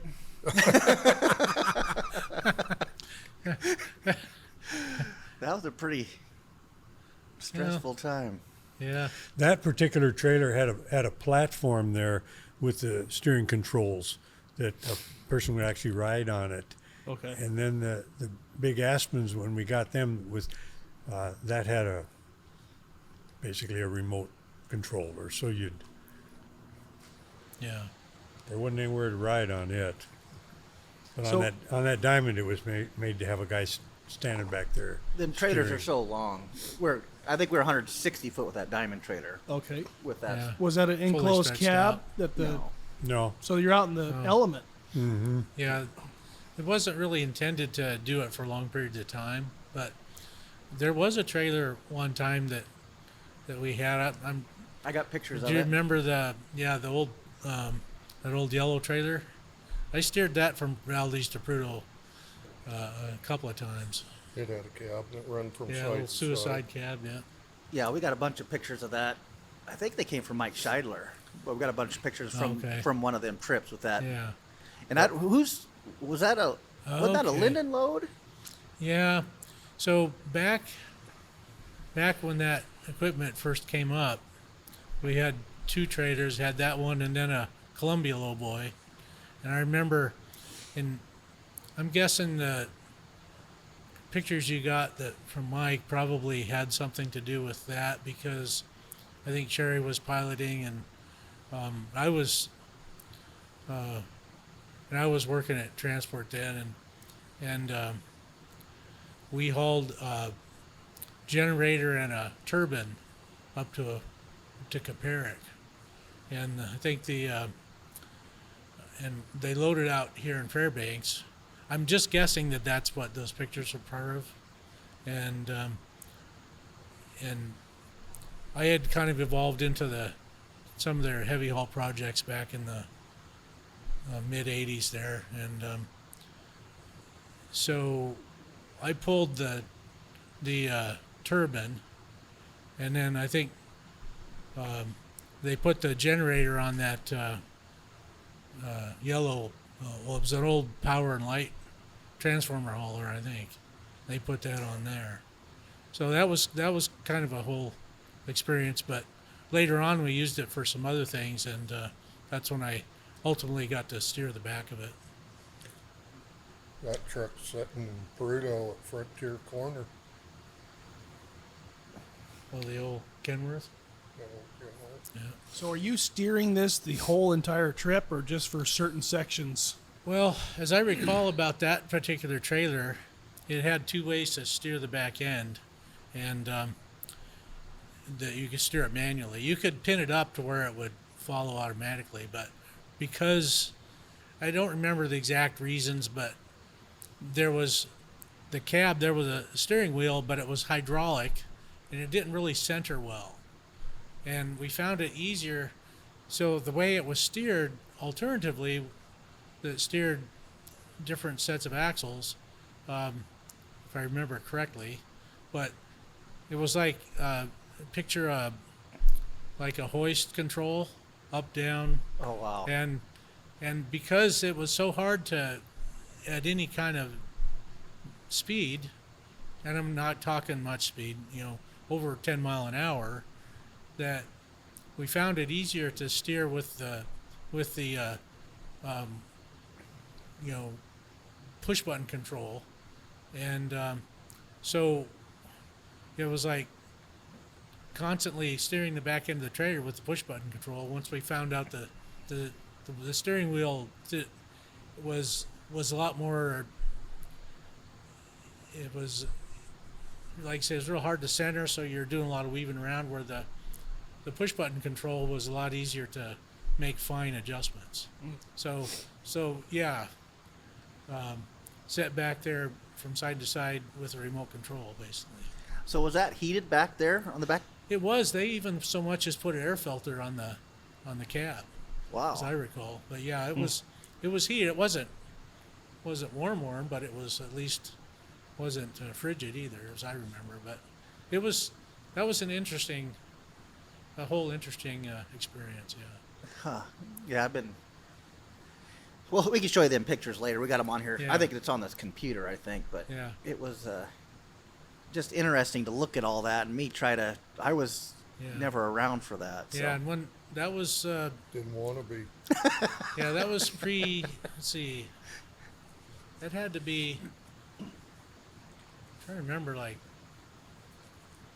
1984, 85, something like that. I think maybe 86. I'm not sure. Okay. You know, when they started airing up the tires on it in the yard, everybody disappeared. Take a week, huh? Well, and it's like we've talked about. Sometimes today, if you wheeled out some of that equipment and gathered around some of these current guys and said, "Okay, here's what we're going to do," and they probably take one look at it and say, "No way."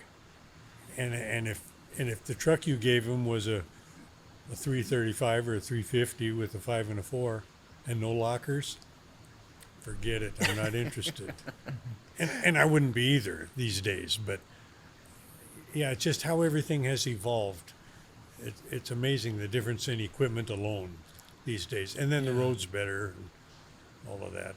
It's funny looking at these pictures with this old Frontier trailer, which Alaska West had, which I pulled a bunch. Which I don't know if that was a Seabird or not, but the Frontier pictures, it had the lowboy with the booster, and then it had another set of axles in the back. Were you around that trailer?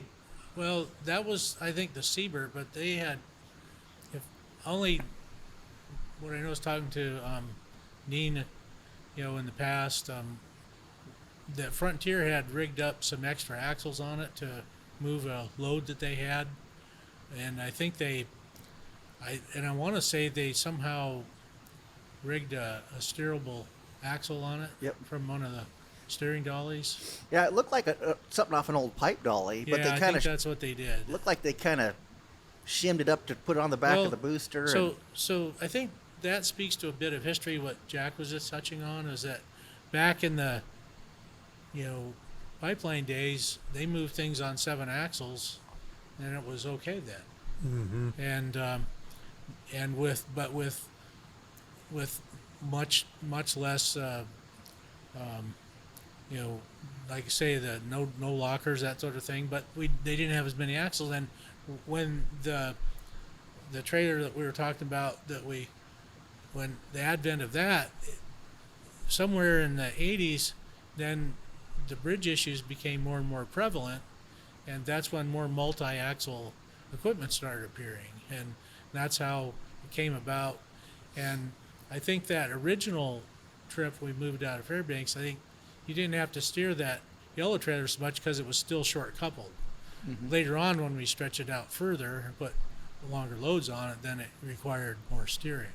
But so as the advent of these multi-axle trailers, then it became a much bigger production to do things too.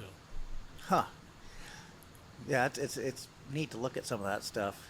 I was looking at that one, if they didn't have them axles on the back of that, it would have been real tail heavy, just the leverage of it. Oh, yeah. I didn't see that, and I was involved in it. It was before my time with I never worked for Frontier, obviously, but I do know that they adapted up, and I remember hearing some discussion about how they couldn't quite scale out on their permit the way that it was. They had to add some extra axle to it. Well, wasn't that add-on sitting in the back of our yard was. at one time? Yes, it was. Yes. I didn't know what that was, but Yeah. after seeing those pictures, like, What was that? that's what that was. Yeah, good one. Yeah.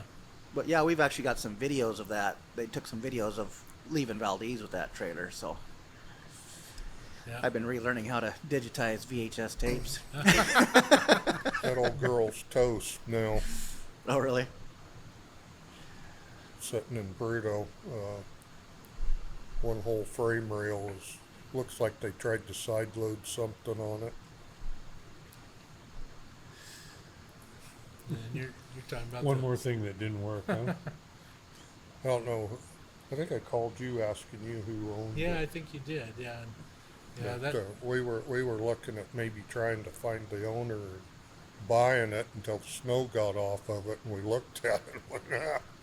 nope. Yeah. That old trailer. That old piece of equipment had hauled a lot of loads.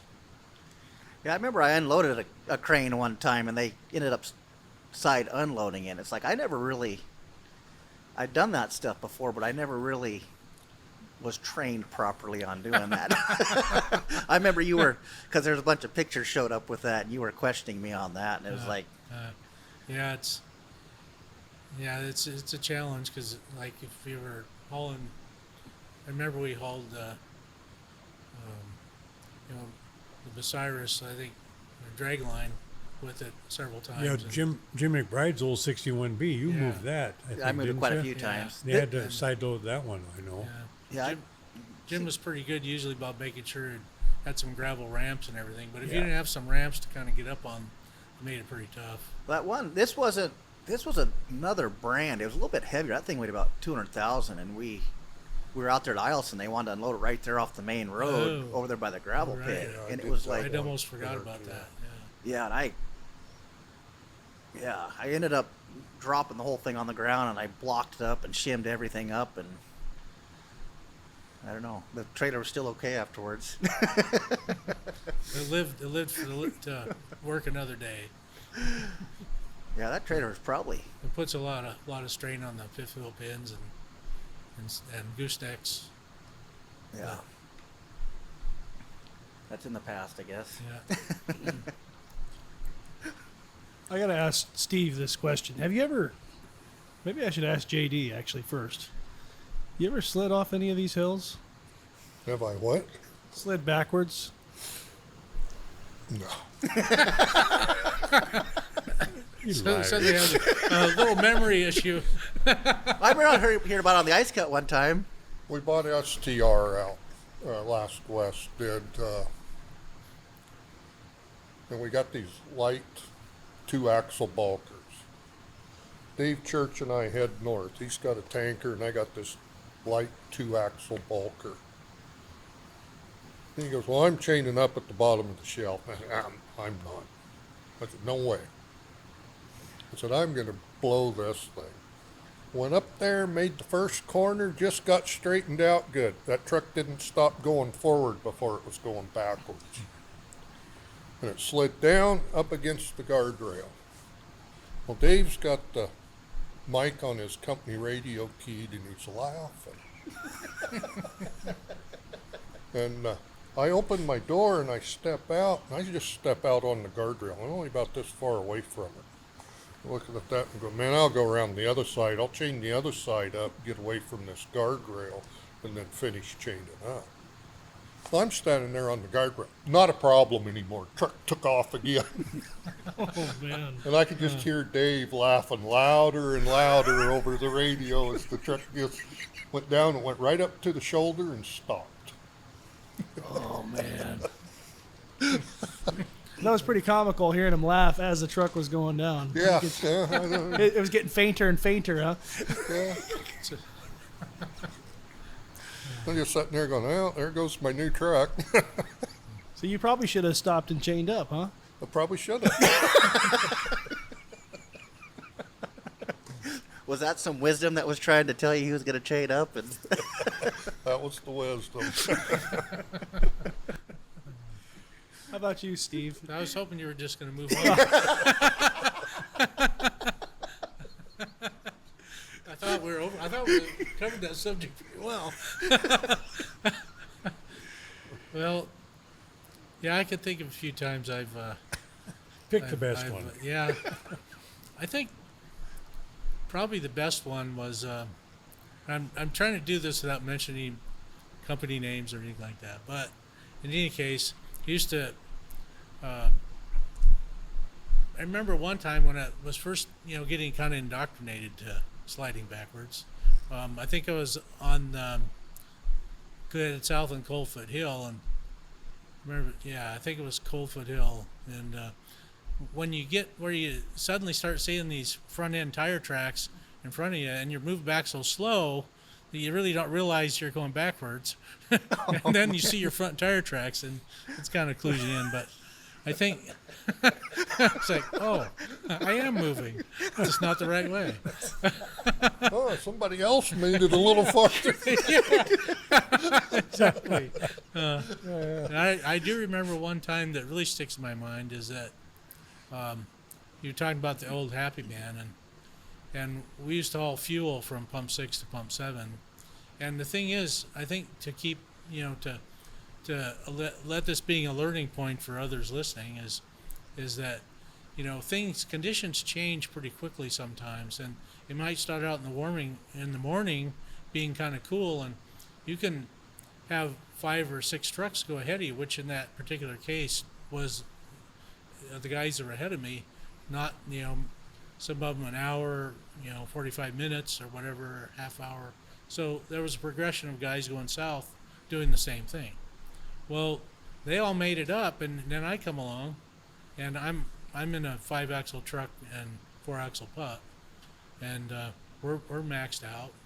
And but the nice part is, we were able to dome out the truck, so we had good driver weight. But I remember getting probably halfway up Happy Man and didn't make it, and then I started going backwards, and with a truck and trailer.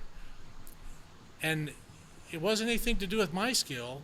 I just somehow, the way luck had it, managed to, at least enough to keep it straight enough to keep from, doubling up the pup, and somehow came to a stop at the bottom, and got out and chained up and took off again, and that was fine. But so yeah, I've had some experiences. I think anybody that drives up there at some point in time is gonna have an experience. and neither one of them, that was based on not having dry brakes, was it? Because it didn't seem like back then people knew that. Well, the brakes and everything were dry. I'd been using them. We were 120,000 pounds, gross at the time, and depending on how many gallons we loaded, but I want to say we were 110 to 120,000 pounds. But we had dry brakes. It just had gotten warm, and it just the difference between a few trucks going up, and then I just hit it wrong, and so. But if it hadn't been, if you don't have your brakes dried out and you're able to use them, it makes all the difference. I mean, even in a situation where you may not completely hold it, but you need to have your brakes working. It's funny. I think these trucks, I don't know the exact rating, but they're probably close to 700 horse on a Jake. I mean, these trucks, these Cummins Jakes are so strong. So it's getting to be tougher where guys you're just used to using your Jake. And it's like, there's so many times, that guy slid backwards off the hill, but there's no skid marks. They rolled off the hill. Okay. So it's you have to be more conscious about drying your brakes out now. I'm sure it was always that way back then, but dry brakes really helps. Yeah. Oh yeah. Yeah. And it's just like, you see these guys drop off oil spill, no brake lights whatsoever, and they run right up the ice cut, up the hill. I use oil spill to dry out my brakes. Yeah, I always did too. Do guys talk about it up there now, Aaron? Do they talk about drying out their brakes, or do you ever hear anybody mention it? It's hard to even, the radio's so quiet anymore with that Starlink and stuff, it's almost like people are on their phones. It's like maybe I am getting older. I used to know who everybody was, but it's hard to even know who's out there anymore. Well, you got a lot more company trucks too. That's probably different than how it was back then. I mean, it seems like Alaska West has a lot of company trucks out there, and Sourdough and STR. It's hard to recognize some people that and usually people are like, "Hey Nathan," and it's like, "Oh, that's John," or that that they gotta talk to me first because I don't recognize a lot of people. Or you just end up saying, "Hey, Gary." I say that to every Alaska West truck, and eventually I'll get Gary Healy. He calls everybody Gary. No, I'm just joking. I don't actually do that, but I thought about it. So, Aaron, you wanted to talk about the other day. We were talking about tires. We talked about that in the last episode about warming your tires up, and there was something else that you wanted to talk about too. I think we were talking about shocks too, and everything when it's 40 below, 50 below. Some folks aren't warming up their equipment. Yeah, I don't know. I don't know if people are doing that or not, and I've heard some people say, you got to get your tires warmed up, but you don't want your tires warm for traction either, because the snow has to stick to your tires. So you're warming up your sidewalls, but you still want there's so much to it, your tires have to be cold enough to stick to the snow. You don't, because really what makes it slick is when the snow starts melting on your tires. When you got water running off your tires, then it makes it slick. And that's where guys locking their brakes up going down the hills or making slick spots. Can't remember who we were talking to, is like, you try to preserve those hills. There was a lot to what we were going to talk about. Yeah, there. I have a whole list here if you want me to go into it. Otherwise, we could just talk about. Well, I mean, just warming up with 50 below when you take off. You don't just put the hammer down and go for it. You got to just kind of idle around and warm everything up. It's like warming everything up before running for the hill. Stuff like that, or. Well, yeah, you used to always sleep on top of the hill, so you didn't have to try to pull the hill cold. It's a lot of this stuff that, I don't know, even you being from Montana, you probably knew a lot of this stuff. But I mean, it's kind of weird talking to Steve and Jack and thinking about them learning from their dads up here. And it's like, it's amazing what we learned from our dads. It's the cold weather stuff is interesting. Well, and the gear oil, like even when you guys were driving back in the day, it wasn't synthetic gear oil, There was no right? synthetics, yeah. Yeah, so you had to think about that stuff, like not sleeping too long in one cold spot, keeping that truck moving.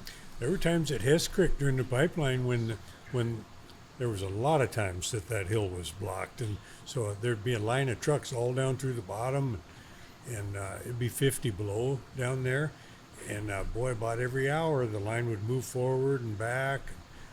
guys, just because you could take a drive line out pretty easy if you just dump the clutch and get it. It was almost like your brakes were locked when you went to move. Yeah. You know, the grease was that thick. I can remember ice cut was blocked one night. Bobby Howell and I pulled up to the ice cut. That thing was plugged. Truck all messed up there. We spent the night. We'd back from ice cut to oil spill. Drive up to ice cut, and we just kept moving. Mm-hmm. Wow. So you And didn't if sleep- another truck pulled up there, we just backed around him and just kept doing our thing. Wow. Yeah, 50, 55 below down in that bottle. Just kept moving. Yeah. And I don't care how good your oil is. Even if you're running synthetic today, you don't want to go up there with cold synthetic oil. Yeah. Well, all your hubs and everything, now all that grease is just thick. Yeah. Yeah, so you want to take the Just got to be time. thinking. Take the time to warm that stuff up before you go try one of these hills. Limber it up a little bit at Yeah. least. Yeah. Yeah. Yeah, I remember being at Chandler a couple years ago, and there were a couple Colville trucks that were just doing loops inside the state parking lot, Mm-hmm. trying to warm everything up, because I think it was 30, 40 below at, Sure. at Chandler. And I was like, that's a good idea. Instead of they're- just, They're thinking, yeah. yeah, nice and slow, get everything warmed back up. But, well, it's probably 20, 25 below outside, so we have the furnace running full blast. Yeah. Gotta get some more coffee. Yeah. So does anything stick out to you guys about Aaron when he first started, or Gary or Casey, any of those guys? That's not fair. I can remember Aaron running up behind me. I was in Super Truck. He was in that lowboy truck. He run up behind me one night with his lights shut off and then automatically flipped them on. Are you sure that was me? I'm pretty sure. I would never do anything like that. I think I hit the brakes. You were so mad at me, you wouldn't talk to me for 2 weeks after that.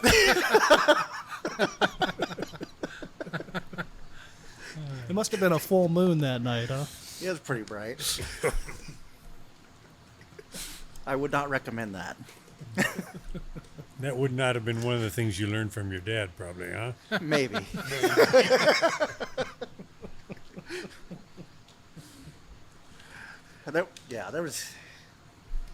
There used to be a lot of that running by moonlight out there.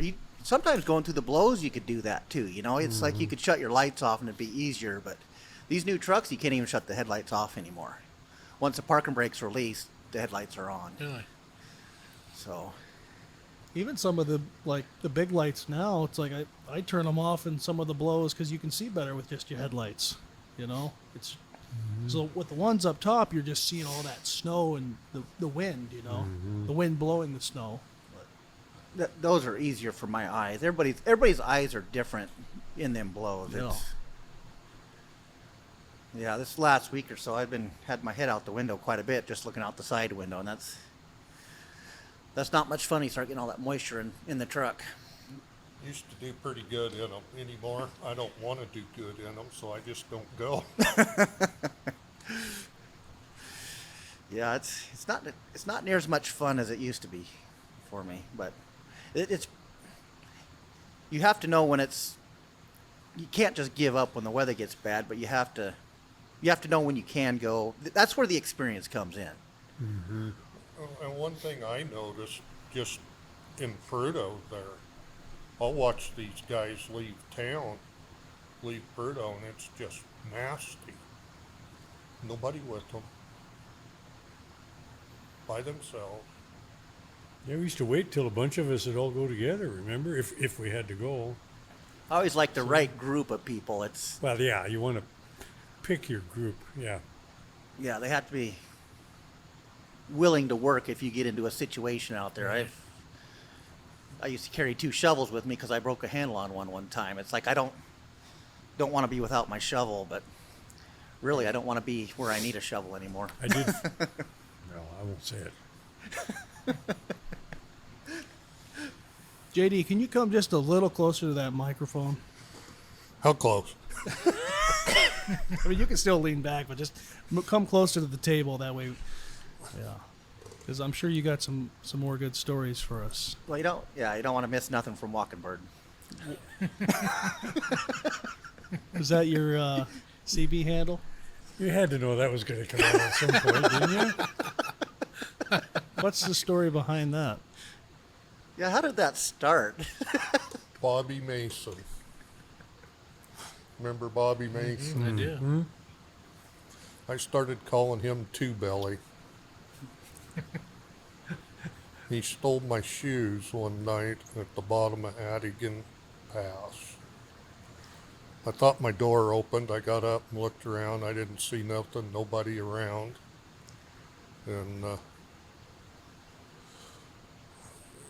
I laid down, went back to sleep, and I woke up the next morning and my shoes were gone. All I had, middle of the summer, and all I had in that truck was a pair of bunny boots. So I went from Adigan Pass to Prudhoe, back to Fairbanks, and a pair of bunny boots in the middle of the summer. At least you had some bunny boots with you. Huh? That fall, it snowed, heavy, wet snow early. I come up to Baker's Knob. Here Bobby was parked in the parking lot, and his tires were turned towards the bank. His brakes ain't set. So I snuck over there, and I got up there, and I'm hanging on the stack in the mirror, looking in the window, and I start shaking this truck. So Bobby was pretty big. Yes. And he dove for the brake pedal from the sleeper and got wedged in between the seat and the gear shift.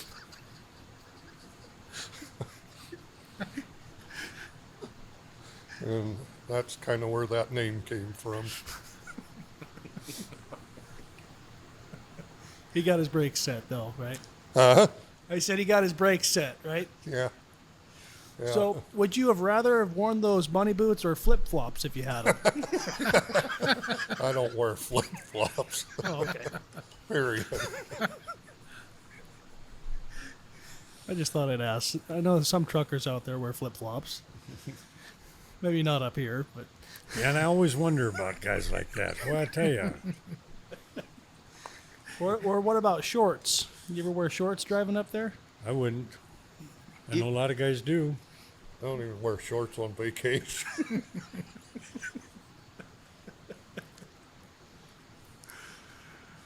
Oh man. Well, you want to close the chapter here? There's a lot more stories, but I got to make it to Prudhoe yet tonight. Hey, you want to take Jack with you? Yeah, you'll drive while you sleep. Drive the first Jack shift. who?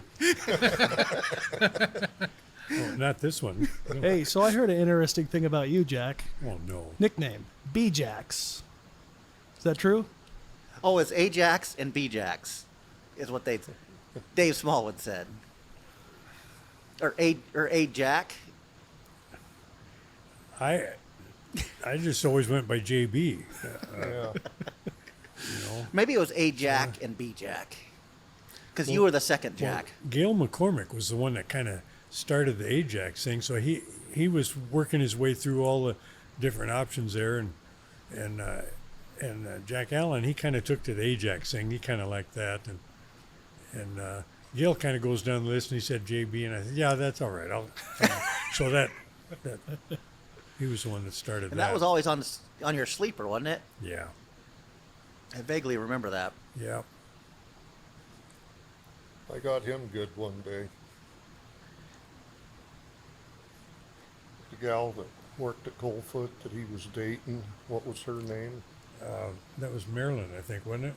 Oh, can't remember. Thank you. Anyway, she worked at Coldfoot as a waitress. Come out of Prudhoe. Jack was sitting in there with her, and Jack had just come out of Prudhoe. I walked in there, and I looked at her and said, "Oh, how'd you like Prudhoe today? I seen you up there with Jack." And she looked at me, and she goes, "I wasn't in Prudhoe today." And I just went, "Oh."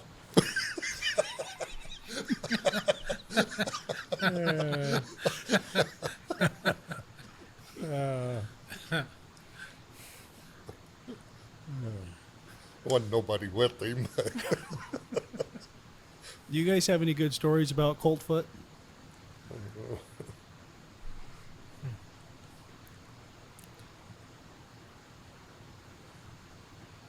But you, JD. I don't know if there's anything we can talk about. Yeah, that's probably true.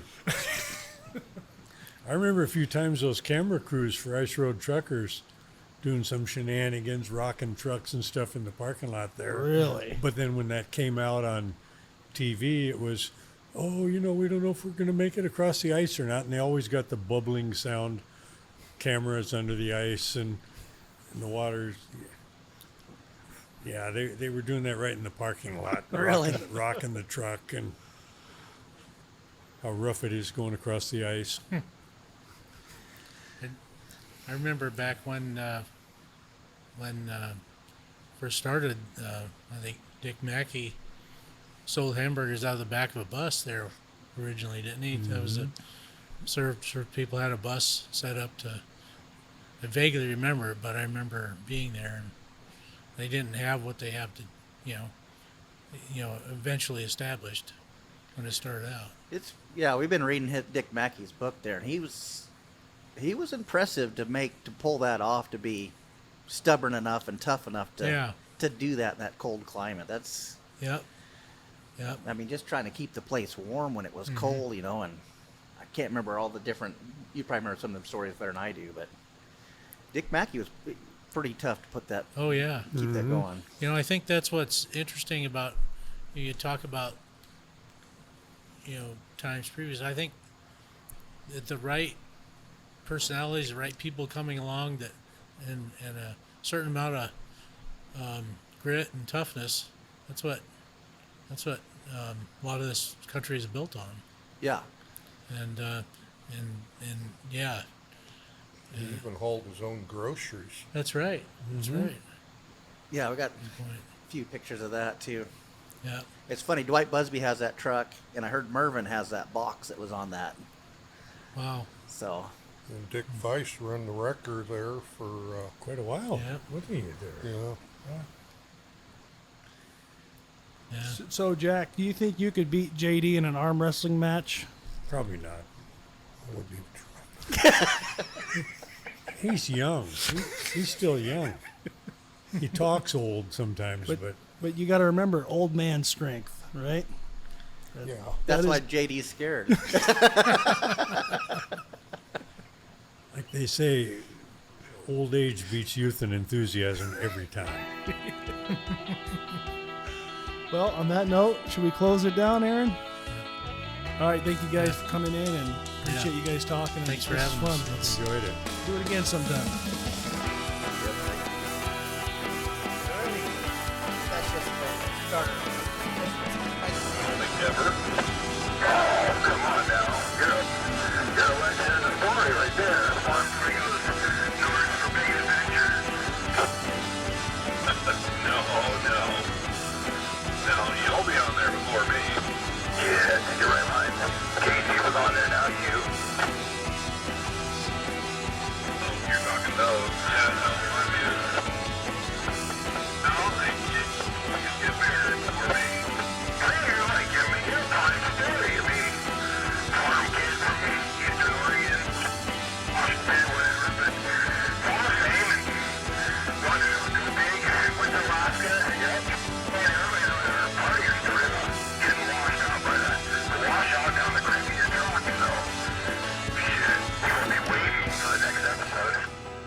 I'm strongly tempted to take that Irish trucking hat because I had one of those for years.